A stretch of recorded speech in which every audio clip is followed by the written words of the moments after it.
Jemi këtu sepse Kosova ka hyrë në një fazë të re të zhvillimit institucional. Me ligjin e ri dhe me rregulloren e re të dhuratave, me mekanizmat e rinj të raportimit, ne jemi më afër se kurrë standardeve evropiane.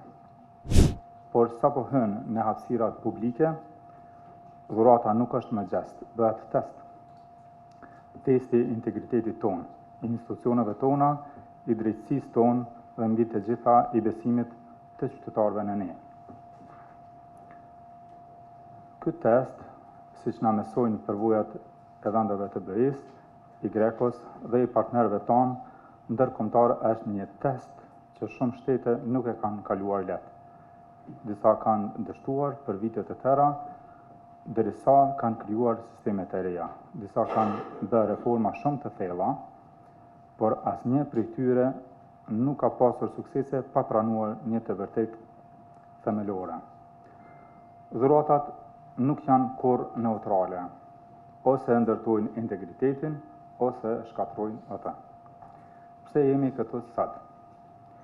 Jemi këtu sepse Kosova ka hyrë në një fazë të re të zhvillimit institucional. Me ligjin e ri dhe me rregulloren e re të dhuratave, me mekanizmat e rinj të raportimit, ne jemi më afër se kurrë standardeve evropiane. Ky aktivitet zhvillohet në kuadër të javës së integritetit 2025, nën udhëheqjen dhe koordinimin e Agjencisë për Parandalimin e Korrupsionit, me qëllim ngritjen e ndërgjegjësimit dhe promovimin e praktikave të mira që kontribuojnë në transparencë dhe llogaridhënie në sektorin publik.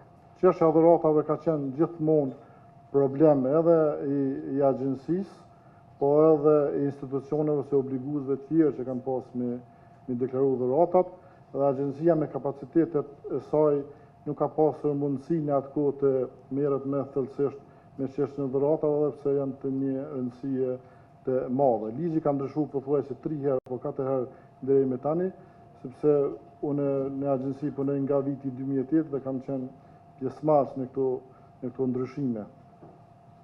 Ajo që do të thonë është se dhuratat në funksionin zyrtar janë çështje e ndjeshme që lidhen ngushtë me integritetin, transparencën dhe besimin publik.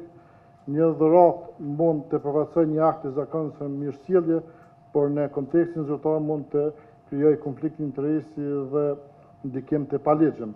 Për këtë arsye administratat e vendeve moderne, Bashkimit Evropian, po edhe neve si Kosovë, kanë paraqur rregullat e qarta se si të pranohen dhe të regjistruohen këto dhurata. Në kuptimin kulturor, ndoshta tek ne, po edhe në vendet e tjera, dhurata ka një farë të mirë, është dhuratë dhe nuk mund ka një farë perceptimit të përgjithshëm se nuk lidhet diçka me çështjen e ushtrimit të detyrave, nuk është trysh shfetë e tjerë. Mirë po, secila dhuratë e krijon një farë lloj varësie, minimumit moral, në raport me një palë të caktuar, në një procedurë të caktuar, e cila më pastaj kjo krijon edhe një vendim të padrejt, e nëse vendimi është i drejt, atëherë të paktën mungesë të besimit të publikut mbi drejtësinë e atij vendimi. Në sektorin e drejtësisë, dhurata shkon edhe në një nivel më të lartë. Në mënyrë që të ruhet e drejta për gjykim të drejtë në kuadër të një rasti të caktuar,